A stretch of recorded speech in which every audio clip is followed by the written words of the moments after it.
أعوذ بالله من الشيطان الرجيم. بسم الله الرحمن الرحيم. إلى حضرة نبينا محمد صلى الله عليه وسلم وعلى آله وصحبه والقرابة الكرام بإحسان إلى يوم الدين وإلى جميع المسلمين والمسلمات والمؤمنات الفاتحة. أعوذ بالله من الشيطان الرجيم. بسم الله الرحمن الرحيم. الحمد لله رب العالمين الرحمن الرحيم مالك يوم الدين إياك نعبد وإياك نستعين اهدنا الصراط المستقيم صراط الذين أنعمت عليهم غير المغضوب عليهم ولا الضالين.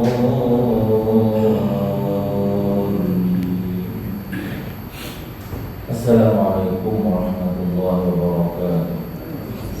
Alhamdulillah rabbil alamin wal 'aqibatu lil muttaqin wa la 'udwana illa 'alal zalimin. Subhanaka la ilma lana illa ma 'allamtana innaka antal 'alimul hakim. Wa la hawla wa la quwwata illa billahil 'aliyyil 'azim.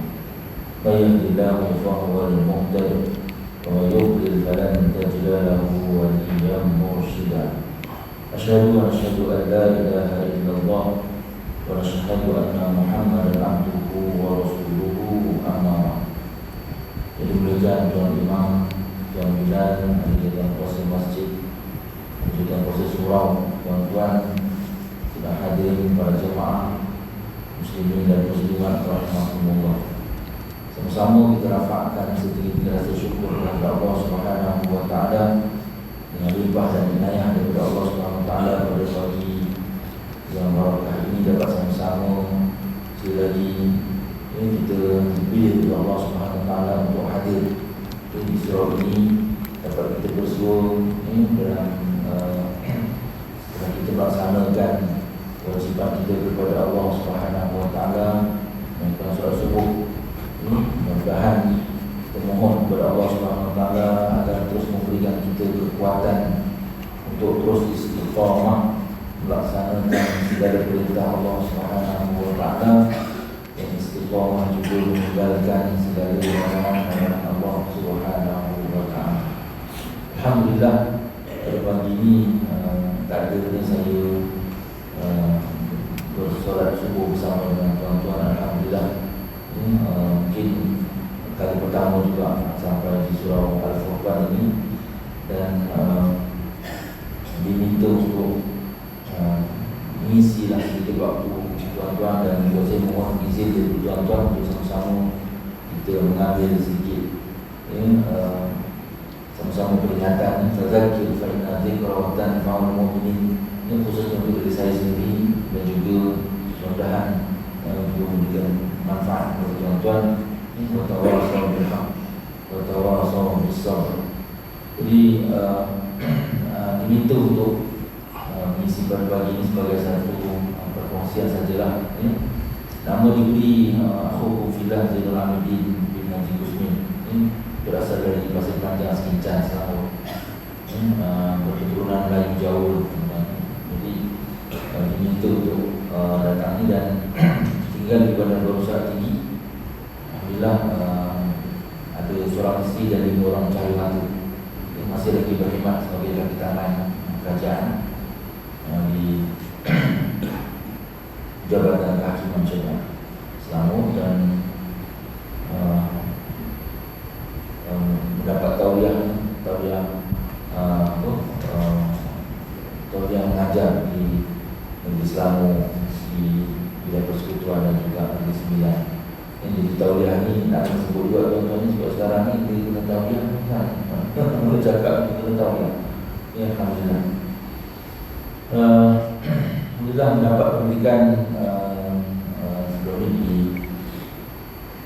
ijazah sarjana muda di Al-Azhar Mesir yang syariah, dan menyambung pendidikan master di College Islam Berbangsa Islam UIS, dan sambung dengan ijazah di falsafah di Universiti Malaysia Pahang di ambil bidang sains kemanusiaan. Tajuk ini dulu kaitan dengan membangunkan prosedur pengurusan kes perceraian, melibatkan dakwah sihir terlibat juga dengan aktiviti pengamal pengobatan Islam ini yang mendapat pengajian secara kelas di Darul Syifa di Bandar Bangi, dan sekarang praktis di pusat rawatan kecil Darul Syifa di Bandar Baru Tinggi. Jadi sedikit lah berkaitan dengan latar belakang tuan-tuan. Jadi tak kenal tak cinta lah tuan-tuan. Jadi dipanggil pada pagi ini pun mungkin Tuan Haji Muhammad yang jemput saya untuk sebagai mengisi lah waktu tuan-tuan untuk bersama dalam kita mengambil manfaat. Dan memang itulah hakikat perjalanan masa kita tuan-tuan. Sama ada kita suka tak suka, masa terus berjalan dengan begitu cepat. Ini waktu berjalan dengan begitu laju. Kita telah pun memasuki 1440 jam. Perjalanan masa yang begitu pantas ini sebenarnya menggambarkan tentang usia kita itu semakin lama semakin meningkat. Bila mana setiap tahun bertambah bilangan tahun itu, bertambah usia kita, dan sebenarnya itu juga menggambarkan tentang semakin singkatnya tempoh kita. Tempoh kita untuk berada di atas negeri bumi Allah Subhanahu wa Ta'ala. Dan hakikatnya perjalanan kita ini akan sampai kepada kemuncak, iaitu idza jaa ajaluhum la yastakhiruna sa'atan wa la yastaqdimun. Apabila sampai kepada kamu ajal, maka tidak akan tercepat ataupun terlambat walaupun dengan satu saat. Kita memerhatikan sahabat-sahabat kita, memerhatikan ahli keluarga kita, jiran-jiran kita. Perjalanan yang pasti bahawa kita akan sampai kepada satu tempoh, sampai masanya nanti kita akan berjumpa dengan Allah Subhanahu wa Ta'ala. Sebab itu bila kita membicarakan sedikit berkaitan waktu ini, Allah Subhanahu wa Ta'ala berjanji dalam surah Al-Asr, bersumpah kerana kita tahu tuan-tuan demi masa, sesungguhnya manusia itu dalam keadaan rugi tuan-tuan. Kaya pun rugi, miskin pun rugi tuan-tuan. Kaya pun rugi, miskin pun rugi. Sihat pun rugi, sakit pun rugi tuan-tuan. Semua rugi. Jadi innal insana lafi khusr, kita ini berada dalam kerugian. Cuma diberikan suatu pengecualian dalam keadaan yang rugi. Mungkin kalau sekiranya mereka yang dalam keadaan sihat tetapi tidak menggunakan sihat mereka itu dengan perkara-perkara yang baik, barangkali juga rugi. Ada juga orang yang sakit, tapi sakit pun dia tak gunakan juga tentang bagaimana dia mengambil ruang tentang sakit, untuk dia juga mendekatkan diri kepada Allah, untuk dia mendekatkan diri untuk melaksanakan segala perintah Allah. Maka itu juga sakit yang dalam keadaan yang rugi. Jadi sebagai mukadimah lah tuan-tuan, saya pun nak cerita apa pun kadang-kadang ambil mood dan bersama kita sama perkenalan. Jadi ambillah berkaitan masa ni, kerana masa yang terus berjalan. Illal ladzina amanu, kecuali mereka yang beriman kepada Allah Subhanahu wa Ta'ala. Illal ladzina amanu wa 'amilus shalihat wa tawassaw bil haqq wa tawassaw bis sabr. Maka diberikan pengecualian bagi mereka yang nak dimasukkan dalam kategori rugi ini. Ada 4 golongan yang sama-sama kita pun barangkali bukan sekali dua kita dah mendengar berkaitan dengan ayat ini, tetapi dah pun diulang-ulang. Cuma sebagai satu fadzakir, kita ingatkan semua berkaitan dengan ini, beriman kepada Allah Subhanahu wa Ta'ala. Mudah-mudahan kita mohon kepada Allah Subhanahu wa Ta'ala iman kita ini terus berada sampai kepada penghujung hayat kita, bahawa iman kita juga sering diuji, iman kita sering dicabar, sama ada dengan hawa nafsu kita sendiri ataupun barangkali syaitan iblis sendiri pun sentiasa menguji iman kita, ataupun juga barangkali ini dengan kehidupan kat dunia sendiri pun sentiasa menguji keimanan kita. Cuma bila kita sebutkan tentang beriman kepada Allah Subhanahu wa Ta'ala sendiri pun, kepercayaan kita yang teguh keyakinan kita kepada Allah Subhanahu wa taala sebagai Rabb, Tuhan kita. Mungkin di situ juga, mungkin kalau kita memperhatikan dari satu sudut, percayalah kita, yakinlah bahawa Allah Subhanahu wa taala ilaha wahid, Tuhan kita yang esa. Tengok dalam keadaan ini cabaran hari ini nak menguji iman kita, mungkin kita selamat, tetapi bagaimana pula dengan akidah anak-anak kita, ya, saudara-saudara kita, ya, iman kita teruji dengan pelbagai keadaan. Sebab itu kita pun mohon kepada Allah Subhanahu wa taala, mudah-mudahan kita punya pengakhiran kita, Allahumma akhir kalamina inda intihai ajalina qaulun la ilaha illallah. Jadi ujian iman ini juga besar. Dan mungkin kalau kita mengambil sedikitlah, sebelum kita uraikan nanti beberapa lagi berkaitan dengan beriman kepada Allah Subhanahu wa taala. Mungkin kalau kita berbalik sedikit berkaitan dengan menyatakan keimanan itu nampaknya macam mudah. Apa hasibtum annama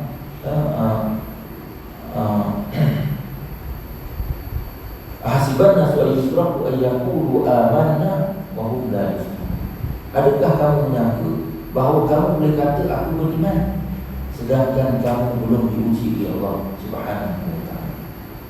Ini Allah sebutkan dalam surah An-Naml, itu merujuk kepada hasiban nasu ayyusraku ayyaqulu amanna wa hum la yafqahun.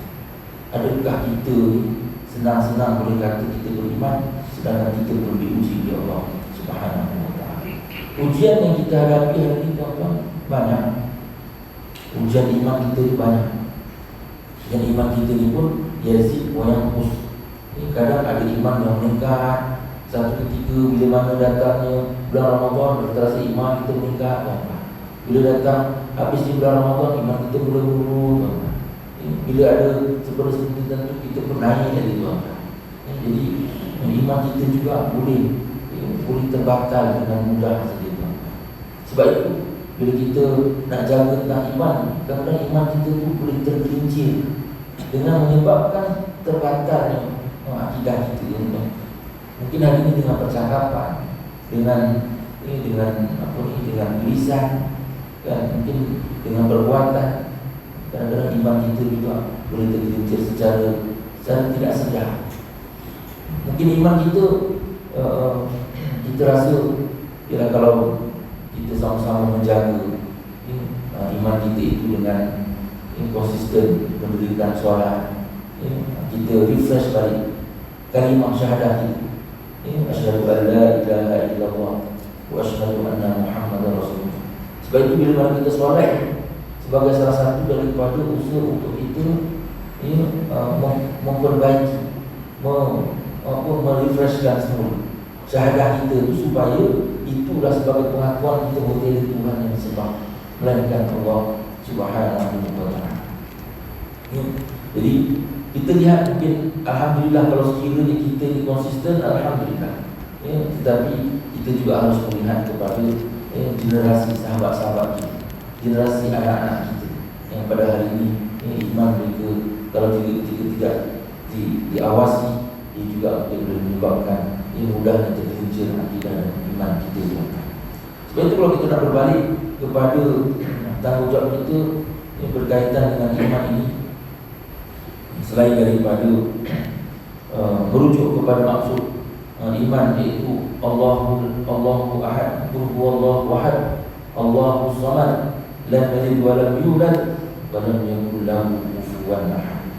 Mungkin dalam bila kita membicarakan soal kalimah Allah, itu pun sebagai salah satu daripada bagaimana ada orang yang memuji berkaitan dengan iman kalimah Allah itu sendiri sebenarnya, dan kepercayaan kita kepada Allah Subhanahu wa taala.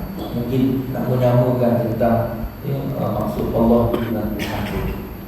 Cuma di dalam keadaan ini kita pun tidaklah nak mengulas secara khusus berkaitan dengan perkara tersebut. Cuma kalau kita berbalik kepada surah Asy-Syu'ara, alladzi khalaqani wa huwa yahdi والذي هو يطعمني ويسقي وإذا مرضت فهو يشفي والذي يميتني ثم يحيي والذي أطمع أن يغفر لي خطيئتي يوم الدين ربي هب لي حكما وألحقني بالصالحين. Tuhan yakni Allah Subhanahu wa Ta'ala, dialah yang menciptakan aku, maka dialah yang memimpin dan memberikan petunjuk kepada. Dan Tuhanlah yakni Allah Subhanahu wa Ta'ala, dialah yang memberikan makan, dialah yang memberikan kita minum, dan apabila aku sakit maka dialah yang menyembuhkan aku, dan dialah yang mematikan aku, kemudian dia menghidupkan aku, dan dialah juga yang aku harapkan supaya mengampunkan dosa-dosa pada hari kiamat. Wahai Allah, berikanlah aku ilmu pengetahuan dan hubungkanlah aku dengan orang-orang yang saleh.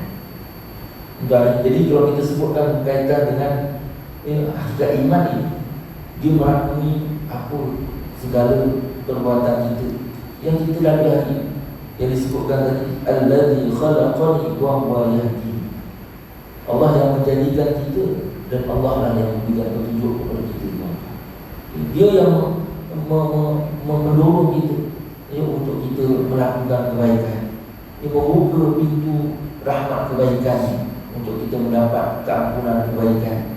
Dan sebab itu kita pun disarankan untuk berdoa kepada Allah Subhanahu wa Ta'ala, Allahumma a'inna ala zikrika wa syukrika wa husna ibadatik. Wahai Allah, bantulah dalam keadaan ala zikrika, nak ingat Allah Subhanahu wa Ta'ala ni pun tuan-tuan. Allah sebenarnya kalau kita renung, ya Allah, alhamdulillah, Allah jagakan kita daripada tidur. Allah ringankan badan kita untuk pergi ke surau, untuk ke masjid. Siapa yang gerakkan Allah? Persoalan dalam keadaan kita ni, yang Allah dah hadir kita ni pun, kita tengok lagi berapa persen pula di kalangan masyarakat kita yang barangkali yang tidak mendapat seperti mana kita. Cuma kita pun tak adalah nak meletakkan seolah-olahnya kita ni yang terbaik, tetapi dalam keadaan kita berhadapan dengan satu situasi, situasi yang sama, zaman yang sama. Ada juga orang yang alergik dengan surau, orang yang tidak begitu jaga berkaitan dengan perkara-perkara yang baik. Malah mereka mengundang kepada perkara-perkara yang mendatangkan kemurkaan Allah Subhanahu wa Ta'ala. Sedangkan kita sedang menuju ke arah petunjuk daripada Allah Subhanahu wa Ta'ala. Allazi khalaqani wa huwa yahdini wallazi huwa yut'imuni wa yasqini. Dan Allah yang memberikan kita makan dan Allah yang memberikan kita minum. Dalam kita memahami tentang beriman kepada Allah Subhanahu wa Ta'ala, kadang-kadang kita juga lupa soal makan dan minum kita ini sebenarnya adalah rezeki kurniaan daripada Allah Subhanahu wa Ta'ala. Kita lupa kadang-kadang dalam usaha kita nak mencari rezeki ni, kan? Nak mencari rezeki ni, kadang-kadang kita lupa seolah-olahnya segala rezeki itu kita yang cari dan kita yang berusaha untuk mendapatkan segala kekayaan kesenangan tersebut. Sedangkan hakikatnya ialah Allah Subhanahu wa Ta'ala. Sebab itu bila mana orang yang faham kaitan dengan yang beriman kepada Allah Subhanahu wa Ta'ala ini, dalam keadaan dia mencari rezeki, dia tidak lupa untuk meletakkan keutamaan bahawa dia melaksanakan perintah Allah Subhanahu wa Ta'ala. Kadang-kadang ada orang yang mencari rezeki, dia lupa dengan Allah Subhanahu wa Ta'ala. Dia sembahyang pun dilepas. Kita mungkin ialah kawan-kawan kita, sahabat-sahabat kita, anak-anak kita kan, sembahyang dia agak longgar dari sudut aturan dia untuk melaksanakan kewajipan. Sedangkan dia sedang mencari rezeki.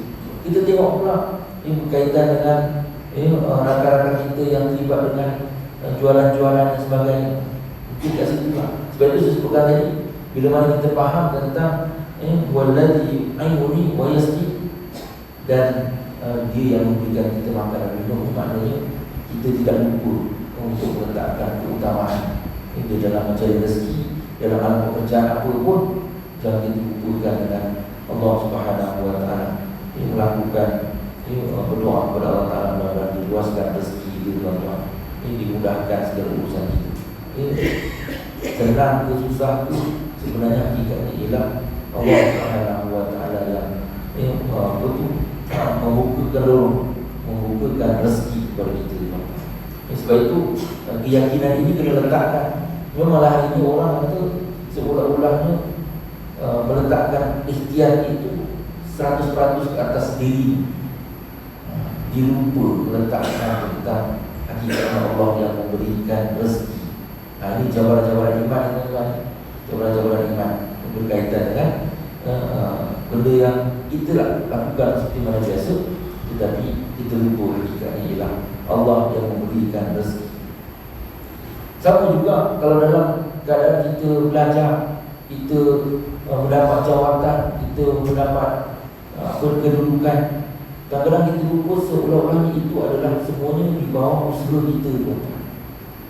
Kepandaian kita, anak kita cemerlang, kadang-kadang kita tak asuh dia supaya meletakkan bahawa ini Allah yang memberikan rezeki kepada kami. Kadang kita meletakkan seolah ikhtiar itu melangkaui daripada keyakinan kita bahawa Allah yang memberikan rezeki tersebut. Jadi mungkin secara tak langsung tapi kadang-kadang sekiranya kita tidak kawal, itu pun menjadi penyebab juga kadang orang meletakkan bahawa Allah itu nombor 2 ataupun nombor 3. Hakikatnya Allah yang memberikan kita rezeki, Allah yang memberikan kita kedudukan, Allah yang memberikan kudrat untuk kita. Hari ini kalau kita belajar pandai pun sebenarnya kita kena track balik kita punya perjalanan kita punya sejarah kita sebenarnya semuanya didorongkan oleh Allah Subhanahu wa taala sampai kita berada pada keadaan seperti itu. Bukannya semuanya di bawah tangan kita, tetapi sebenarnya Allah sedang mendorongkan kita ke arah yang baik. Sebab itu disebutkan tadi, Allah yang memberikan makanan dan Allah juga yang memberikan kita minuman. Hakikat setiap suapan kita itu adalah kaitan dengan Allah Subhanahu wa taala. Begitu juga wa iza maritu fa huwa yashfi. Apabila kita sakit, Allah yang sembuh. Saya sebutkan bila kita sebutkan tadi bahawa hakikatnya Allah Subhanahu wa taala kita beriman. Jadi kadang-kadang iman kita ni terbatal dengan sebab sakit di tuan-tuan. Akhirnya kita lupa dengan Allah. Ini maksudnya kadang-kadang kita meletakkan suatu keyakinan yang mutlak kepada doktor. Seolah-olahnya doktor itulah yang menyembuhkan kita. Seolah-olahnya doktor lah yang mampu kita bergantung dengan doktor. Walaupun satu dulu kita fikir ia adalah merupakan satu bentuk secara simboliknya gitulah. Kita kata doktor itu kita ikhtiar, kita jumpa doktor yang paling pakar. Tapi di sebalik daripada kesembuhan itu ialah Allah Subhanahu wa taala. Jadi kalau juga sama juga berkaitan dengan sakit ni, mungkin sakit bukan hanya sakit berbentuk fizikal, tetapi sakit berbentuk dalaman. Penyakit-penyakit mental, penyakit batin begitu tuan-tuan. Jadi kesakitan kita itu sebenarnya ini juga berpunca juga daripada berbagai sumber-sumber gangguan lah. Kan mungkin kalau penyakit mental, mungkin stres, seperti stroke, sebagainya. Akhirnya mental kita tak boleh nasihat. Jadi bila kita sebutkan tadi, bila sakit ini Allah yang menyembuhkan. Ada juga di kalangan mereka yang sakit sanggup melakukan perbuatan-perbuatan syirik kepada Allah Subhanahu wa taala. Dia mengambil mungkin mereka yang melakukan perbuatan-perbuatan syirik kepada Allah Subhanahu wa taala. Sebab tak sembuh, tak baik, akhirnya melakukan perbuatan seperti itu. Begitu juga kita sebutkan orang yang sakit ni, kalau kita lihat berapa ramai pula yang kadang-kadang dia meninggalkan perintah Allah Subhanahu wa taala. Bab solat ni lah khusus tuan-tuan. Kalau kita pergi ke sekitar-sekitar, mungkin tidak ada waris-waris kita yang diuji dengan sakit. Sebenarnya hakikatnya bab solat ni, maknanya kalau orang tu sakit macam mana pun, dia tetap kena wajib solat selagi mana akalnya masih berfungsi dengan sempurna. Tetapi berapa ramai pula yang mengabaikan. Mengabaikan. Jadi kita nak letakkan bahawa dalam keadaan kita beriman ni, tiba-tiba kita melakukan perbuatan-perbuatan yang sifatnya kita kita di hospital-hospital. Sebab itu hari ini ada juga digunakan untuk hospital mesra ibadah. Mesra ibadah. Tetapi ramai di kalangan mereka yang sakit, kadang-kadang dia abai. Dia anggap benda itu macam boleh bawa Ustaz. Sedangkan benda ni tuan-tuan, kita ini kalau sebagai ahli waris, maka kita kena tanya solat macam mana. Kalau jadi kita yang dah, alhamdulillah, kalau jadi kita dah konsisten dengan solat, mudah-mudahan bila mana kita sakit juga, hati kita akan sentiasa bertanya-tanya, dah masuk waktu dulu, dah masuk waktu dulu. Ini tak kena biasa kan, tuan. Tetapi kalau sekiranya kita jadi tak biasa dengan mendirikan solat, memang itu satu nikmat lah. Dia buat dia gitu, dia tak solat. Dan mungkin waris-waris tu dia tak bantu dia untuk mendirikan solat. Itulah juga kita sebutkan tadi, teruji kita dengan iman kepada Allah Subhanahu Wa Taala. Jadi sakit itu juga merupakan ujian daripada Allah Subhanahu Wa Taala. Tapi kadang-kadang Allah uji itu sebenarnya Allah nak tengok kita punya takarrub kita kepada Allah Taala. Tetapi bila kita salah atur, akhirnya dia menyebabkan kemurkaan Allah Subhanahu Wa Taala kepada kita. Jadi inilah yang disebutkan tadi, bahawa bila kita sebutkan tentang iman kepada Allah Subhanahu Wa Taala, banyak ujian-ujian yang sifatnya kadang-kadang kita rasa kita beriman, tapi sebalik-sebalik itu kadang-kadang boleh menyebabkan iman kita itu boleh rosak dengan sebab-sebab yang begitu. Mungkin kita mengambil yang tentang amalan-amalan atau perbuatan-perbuatan yang kita lakukan. Kemudian lagi, dalam kita nak sebutkan tentang beriman kepada Allah Subhanahu Wa Taala, tuan-tuan, kita nak sebutkan berkaitan dengan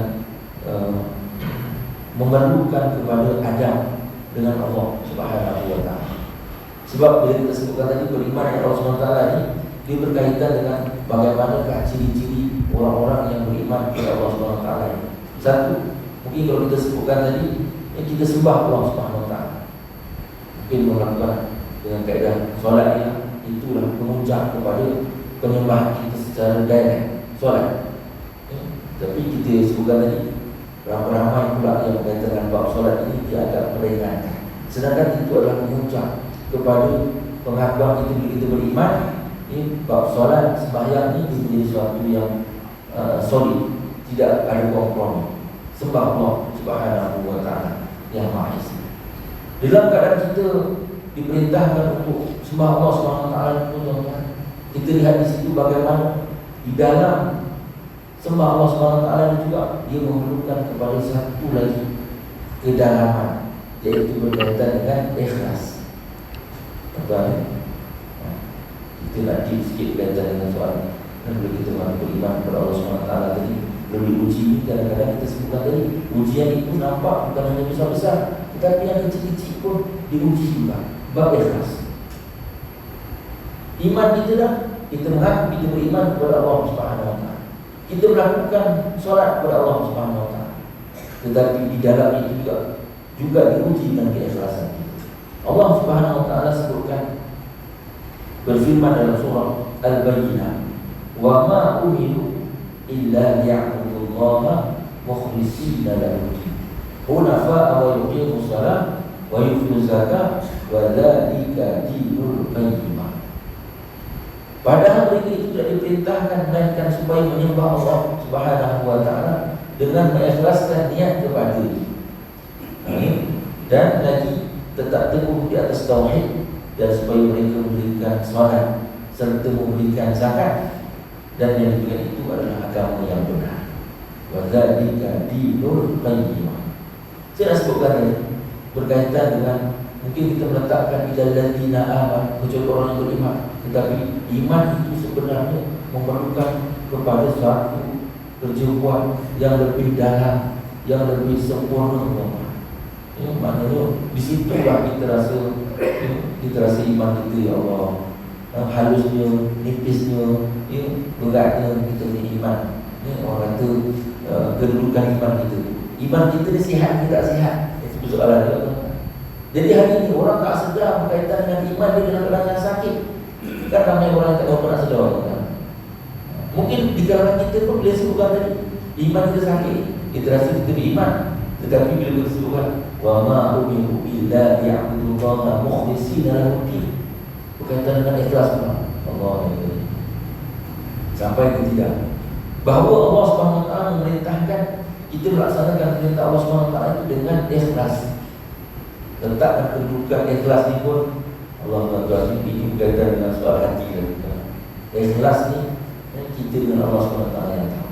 Tapi proses, jangan pula kita letakkan dia kata kau pergi sembahyang, kalau kau tak ikhlas buat apa? Dulu dia tak sembahyang, itu sifat Islam. Kita laksanakan solat perintah Allah Ta'ala itu sampai ikhlas. Ini proses. Jangan ada yang mengambil perkataan, aku tak ikhlas lagi dan nak pergi surau, aku tak ikhlas lagi nak pergikan solat, jam. Jadi ini kita proses untuk kita nak dapat keikhlasan ini pun kita laksanakan terus sampai kita ikhlas. Kita rasa nak sedekah pun jangan sampai kita kaya kan. Maknanya sedekah sampai kita kaya. Jangan kita kaya pun nak sedekah kan. Jadi sama lah juga dalam kita nak laksanakan ibadat Allah Ta'ala sampai ikhlas. Kita dulu masa kecil-kecil mungkin kita kata nak solat ni nak kena tengok mak ayah kita ada. Kalau mak ayah kita jenis tak tanya dia relax gitu. Dia kalau tengok mak ayah tu, bapak balik baru lagi nak rasa, nak kena buat. Itu pun buat kerana ayah. Sekarang ni situasi kita ni pula tengok, kita pergi ke surau ni pun mungkin dalam satu keadaan kita kata mudah-mudahan kita terbina ni. Kita dah terbina dengan segala dia, siapa nak tengok. Kita buat ni atas ikhlas kerana Allah Subhanahu Wa Taala. Tetapi proses ini perlu juga kita sebarkan kepada anak-anak kita, kepada jiran-jiran kita, untuk turut sama-sama melakukan perintah Allah SWT dengan ikhlas. Itulah disebutkan tadi, mukhlishina. Seolah-olah Allah kata, aku tak perintahkan kamu untuk mengabdikan diri kepada aku, melainkan kepada orang yang ikhlas. Allah, itulah dunia dalam berkaitan dengan bab iman. Yang keduanya, bila disebutkan juga berkaitan dengan menjauhi pula perbuatan-perbuatan yang sifatnya riak. Ini riak ni ilmu dalaman kita yang berkaitan dengan soal bila kita melakukan sesuatu bukan kerana Allah, tetapi kerana orang lain. Ini penyakit banjir, ujian-ujian berkaitan dengan iman. Riak ni itu berkaitan dengan syirik yang disebutkan sebagai syirik yang khafi. Syirik yang khafi, yang tersembunyi. Bila mana kita melakukan suatu perkara itu, kita sedang memperhitung-hitungkan tentang orang lain. Ada benda yang kita nak, maknanya masih belum solid kerana Allah Subhanahu Wa Taala. Maka itu ujian iman kita. Itu kita dah sebutkan tadi. Kata dengan iman, bila mana kita ulang secara lebih dalam, Allah yang akan takut kita. Jadi iman kita itulah yang kita sentiasa kita tarbiyah didik supaya takut kerana Allah Subhanahu Wa Taala untuk melakukan ibadat itu dengan penuh keikhlasan, kemudian menjauhi daripada perbuatan-perbuatan syirik. Begitu juga dengan iman kita tuan-tuan. Kita kata kita beriman, tetapi kalau kita memenuhi tentang adab-adab dengan Allah Subhanahu Wa Taala, bila kita sebutkan tentang beriman, bagaimanakah kedudukan kita dalam mengagungkan Allah Subhanahu Wa Taala. Maka kita lihat pula tentang apakah ada ciri-ciri orang yang mengagungkan Allah Subhanahu Wa Taala. Disebutkan tentang hendaklah melakukan ketaatan itu dengan segera. Itu tanda mengagungkan Allah Subhanahu Wa Taala. Inna salata kanat 'alal mu'minina kitaban mawquta. Sembahyang itu adalah suatu yang diwajibkan kata orang mukmin dalam waktu yang telah pun ditentukan. Jadi dalam keadaan kita hari ini disebutkan tadi, kita kata kita beriman, tetapi dalam keadaan kita beriman tadi itu kita dah sebutkan tadi dengan keikhlasan, dengan riak. Begitu juga dengan soal dengan kesegeraan sebagai satu tanda mengagungkan Allah Subhanahu Wa Taala. Jadi tanya pula, agak-agak segera tak kita tu? Mungkin kita kata hari ini dengan panggilan hayya 'alas solat, hayya 'alal falah, itu sebagai satu seruan. Ini merupakan panggilan daripada Allah Subhanahu Wa Taala. Kalau kita katakan kita beriman, maka dia kena seiringkan dengan maksud mengagungkan Allah. Jika tidak, maknanya iman kita masih lagi belum diuji. Kalau kita kata dari iman kita ni, kita kata beriman, tetapi dalam keadaan kita masih kan sibukkan lagi dengan beberapa urusan-urusan yang lain yang sifatnya ia seolah-olah kita meletakkan panggilan Allah SWT itu kali yang ke-10 ke yang ke-11 dalam agenda kita, ada masalah. Kerana iman kita sedang diuji, tidak betul solid. Jadi kita nak sebutkan tadi gambaran iman ialah segera melakukan ketaatan kepada Allah SWT. Ini wasari'u ila maghfiratin min rabbikum, bersegera. Jadi bersegera ni pun merupakan satu ujian. Dan di antara kerja, di antara panggilan solat, di antara kerja dengan satu perintah solat. Maknanya kalau kita masih berada dalam keadaan yang tidak memenuhi kriteria bersegera ni, maknanya ada juga masalah sini. Inilah antara yang kalau kita sebutkan lebih banyak. Begitu juga meletakkan rasa takut kepada Allah SWT itu. Bila kita beriman kepada Allah Ta'ala, meletakkan takut itu hanya kepada Allah. Ini pun satu lagi. Bila kita sebutkan kita beriman, tetapi rasa takut itu bawa relax dengan terasa macam mungkin syaitan ini dia bisik-bisik dengan kita, dia kata dan Allah itu Maha Pengampun. Kau boleh bertaubat, kau pun salah ni, relax dulu.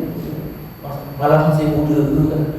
Mungkin anak-anak kita juga pernah jadi bukan remaja-remaja, kita pernah jadi pemuda-pemuda kan. Mungkin kita ni dah sampai peringkat macam ni, dah tak ada apa-apa, dah tak berapa nak ni, kita pun rasa dia dah tak ada kan. Tapi itulah hakikatnya. Alhamdulillah Allah sambungan kita sampai ke usia kita sekarang. Dalam keadaan kita nak meletakkan rasa takut itu mesti kena ada. Dalam soal kita sebutkan lagi beriman kepada Allah SWT, maka dia kena sentuh juga berkaitan dengan takut. Sejauh manakah kita meletakkan ketakutan kita itu? Bila mana Allah menyatakan di antara takutnya, menunjukkan takut itu ialah takut melakukan sesuatu kemaksiatan. Sebab itu kalimah tadi itu disebutkan kita mohon Allah Ta'ala mengenai istiqamah kita melakukan kebaikan, istiqamah juga meninggalkan kemaksiatan. Jadi maknanya kalau kita ada lagi kemaksiatan ini, kita katakan Allah itu Maha Pengampun, ya betul tuan-tuan. Tapi kita kena letakkan suatu kebimbangan, ketakutan yang sungguh-sungguh bahawa takutnya kalau sekiranya aku minta diterima, takutnya kalau sekiranya aku melakukan kemaksiatan itu Allah cabut pula nyawa. Ketakutan itu yang kena ada kan. Jadi dalam Allah nyatakan dalam Al-Quran Al-Karim dan surah Al-Zumar, zalika yukhawifunullahu bihi ibadah ya ibadi fattaqun. Dengan azab yang demikian Allah menakutkan hamba-hamba itu, maka bertakwa kepada wahai Allah. Allah menerangkan tentang ini, Allah sebenarnya dah menceritakan dalam Al-Quran Al-Karim itu segala bentuk ancaman kepada mereka yang melakukan kemaksiatan. Jadi disitulah sebenarnya kita kena rasa takut. Ini maknanya kalau kita baca, kita tengok tentang ayat-ayat Allah SWT, kalau kita baca kita jadi orang yang takut. Tetapi kita baca Al-Quran itu nak kena faham lalu yang maknanya kan. Hari ini tak ada isu kita tengah tak faham. Mungkin dah ada setiap ayat Al-Quran yang kita baca tu, kita tengok di terjemahan.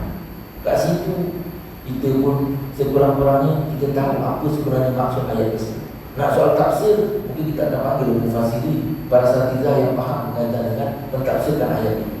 Tetapi kalau kita baca secara umum, baca secara sepintas lalu, kita pun kata, oh ini ayatnya Allah menerangkan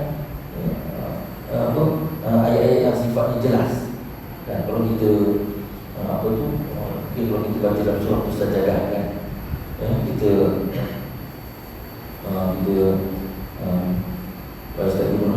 ayat ini ialah dalam ayat surah Al-Sajdah tu,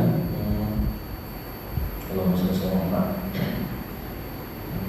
afaman kana mu'minan kaman kana fasiqan la yastawi. Ini Allah direct. Afaman kana mu'minan kaman kana fasiqan la yastawi.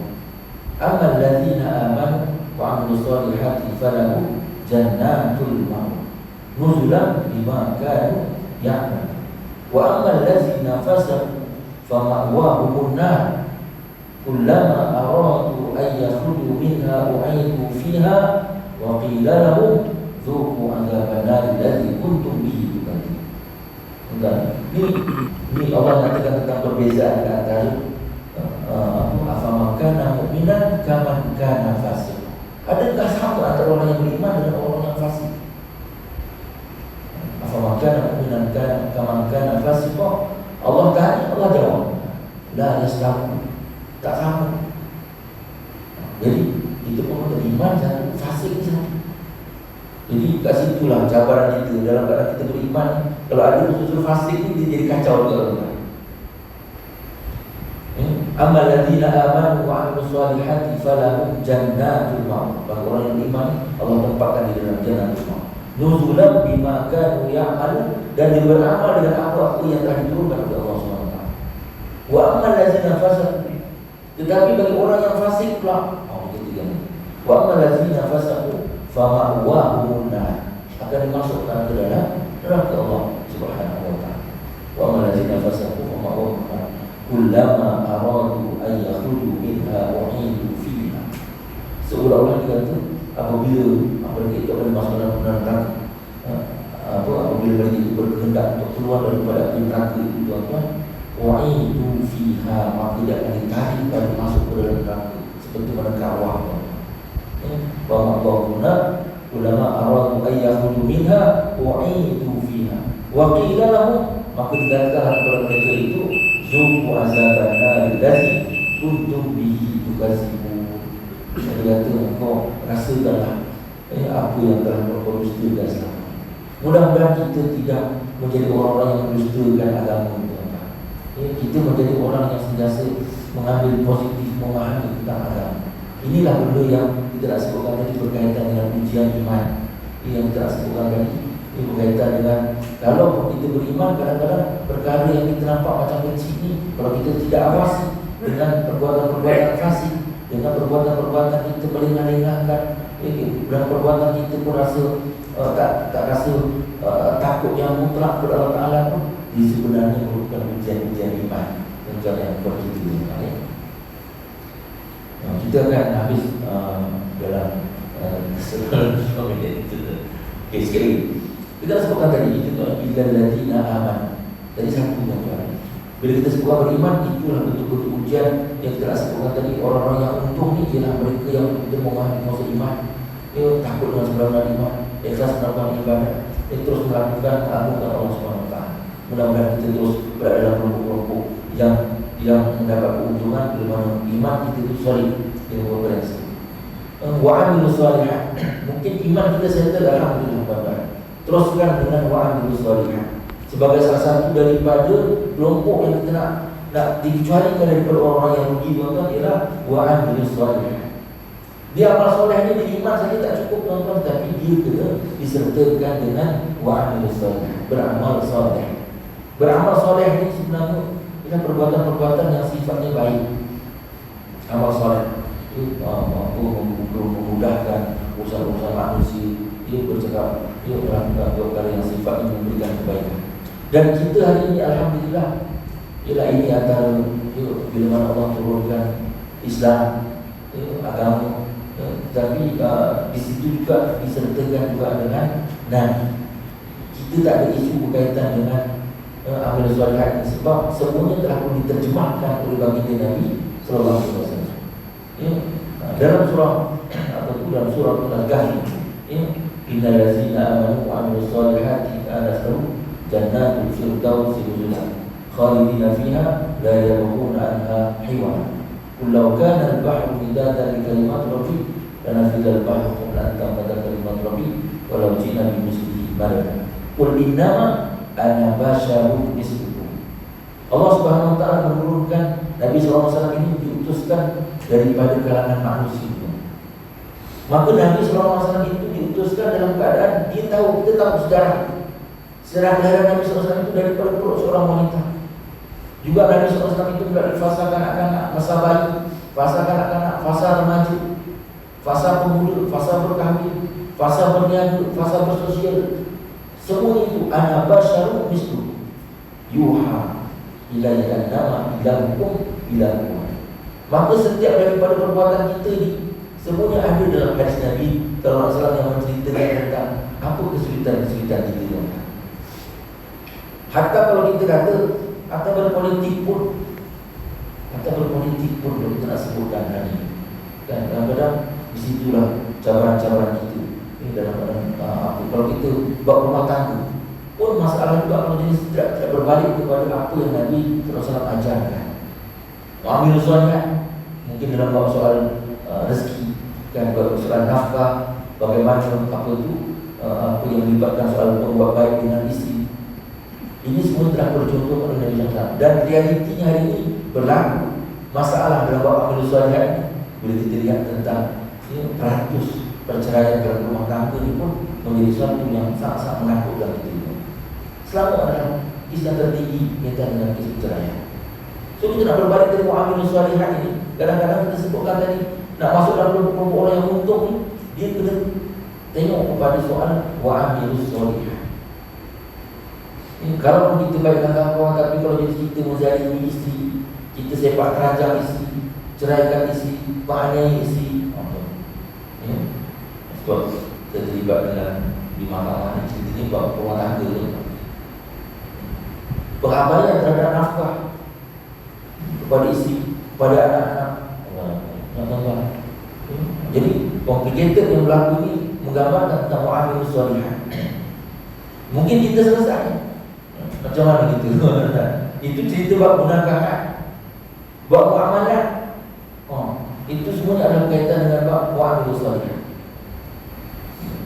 Jadi bila kita sebutkan tadi mu'amilus salihat inilah juga dimasukkan dalam agenda supaya kita tak menjadi orang-orang yang rugi.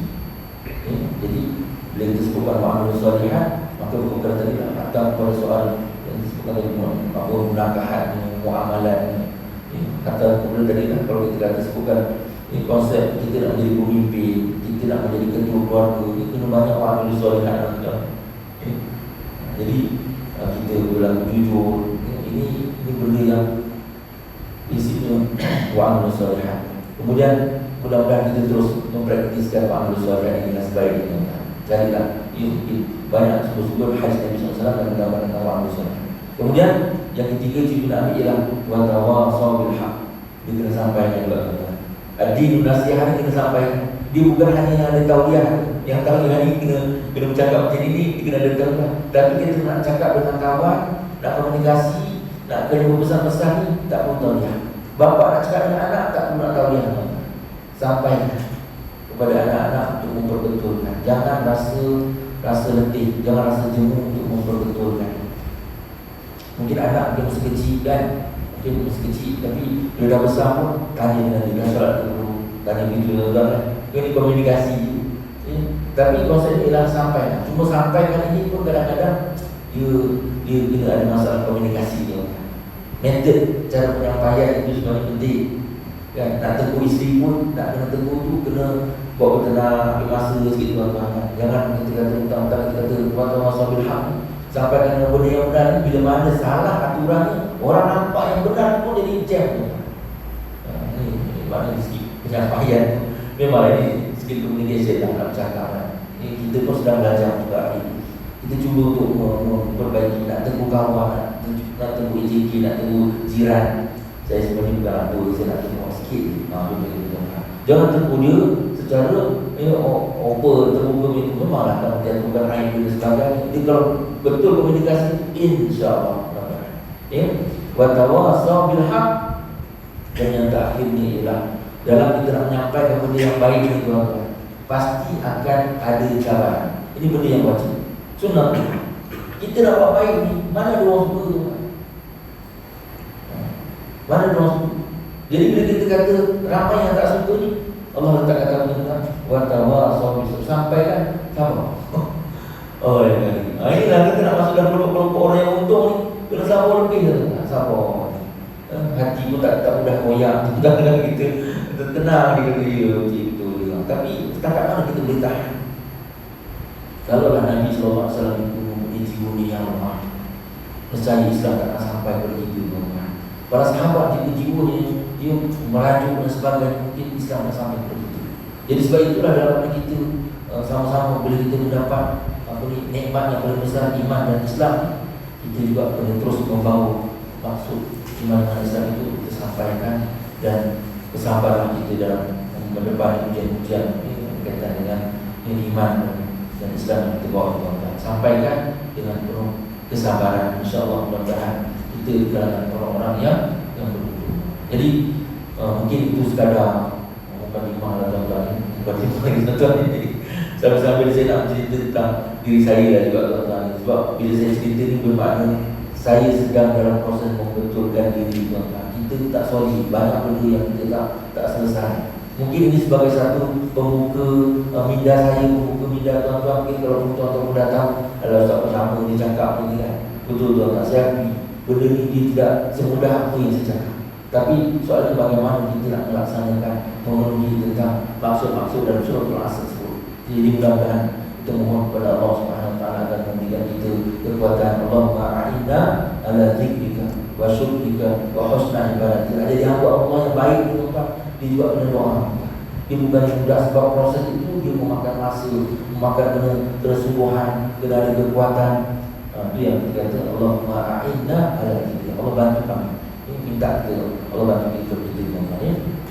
Jadi mudah-mudahan saya mohon maafan atas kekurangan dan kelemahan ini sepanjang pengisian pada pagi ini apa yang baik itu daripada Allah SWT, dan mungkin apa yang kita itu sebagai satu kelemahan atas kelemahan diri saya sendiri tuan-tuan.